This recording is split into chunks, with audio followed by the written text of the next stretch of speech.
Mengajar musik secara online memang agak sedikit tricky.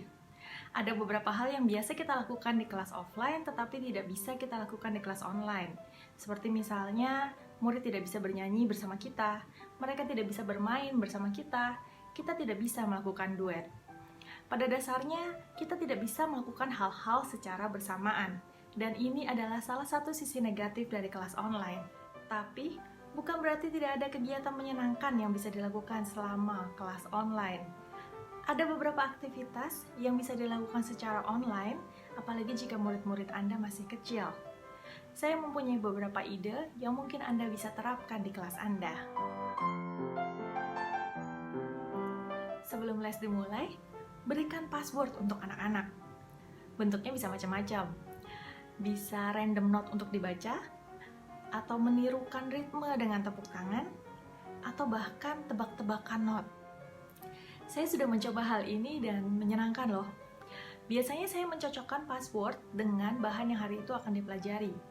Misal, hari itu kita akan belajar lagu Twinkle Twinkle, maka password yang saya berikan adalah not do sampai la dengan posisi acak.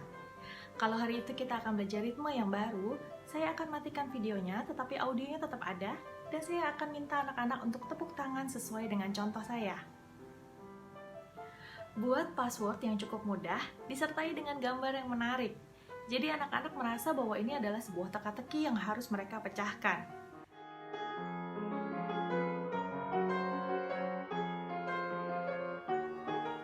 Secara tidak langsung, dengan password, kita memberikan teori musik kepada anak-anak melalui game. Dan jangan lupa memberikan pujian jika mereka berhasil memecahkan password hari itu.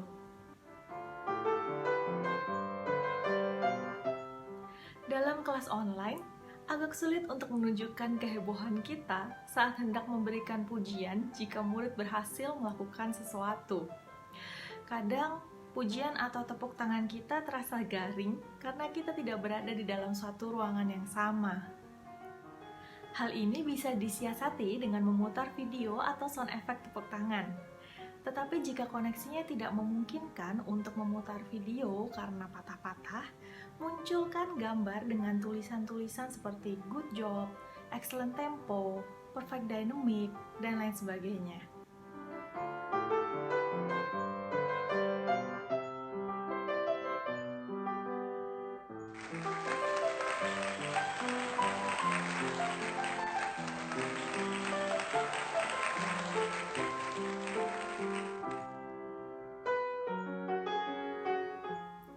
Beberapa murid saya agak sulit untuk mencerna sebuah komentar atau instruksi. Jadi saya sering memberikan gambar sebagai pengganti komentar saya. Contoh, dia main temponya ngebut. Saya akan munculkan gambar kura-kura atau sloth supaya dia mengerti bahwa dia harus main lebih lambat. Kalau dia mainnya kurang staccato, saya akan munculkan gambar kelinci atau kodok.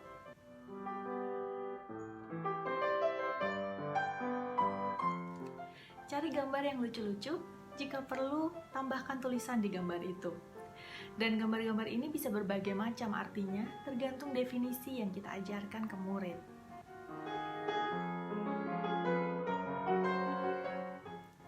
Hearing adalah salah satu hal yang bisa dengan sangat mudah dilakukan di kelas online, karena hearing adalah aktivitas tanya-jawab. Saya akan bagikan 2 permainan untuk latihan hearing di kelas online. Permainan pertama adalah jawab dengan gerakan. Ajak murid-murid Anda untuk mengenal not do, re, mi dengan gerakan. Minta mereka menaruh tangan mereka di pundak jika mereka mendengar not do, di dagu jika mereka mendengar not re, dan di telinga jika mereka mendengar not mi. Ulang secara urut sampai mereka hafal posisi tangannya. Setelah itu, minta mereka menaruh tangan sesuai dengan not terakhir yang Anda pencet.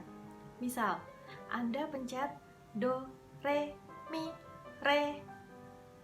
Nah, mereka harus taruh tangan mereka di dagu. Lakukan berulang-ulang setiap minggu dengan tempo yang tambah lama tambah cepat. Setelah mereka menguasai do, re, mi, tambahkan notnya. Misalnya fa dan sol dan seterusnya. Idenya adalah memberi gambaran pada anak-anak bahwa do, re, mi, fa, sol itu semakin lama semakin tinggi. Permainan kedua adalah echo.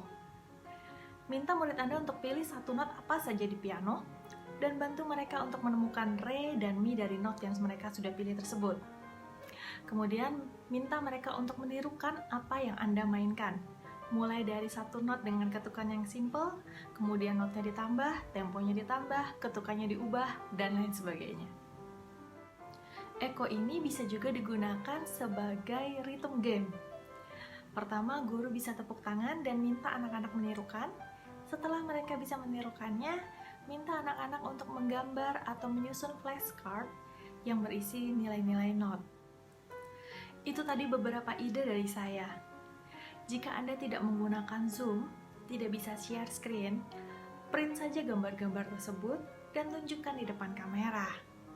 Itu sudah bisa membuat anak-anak tertawa dan senang.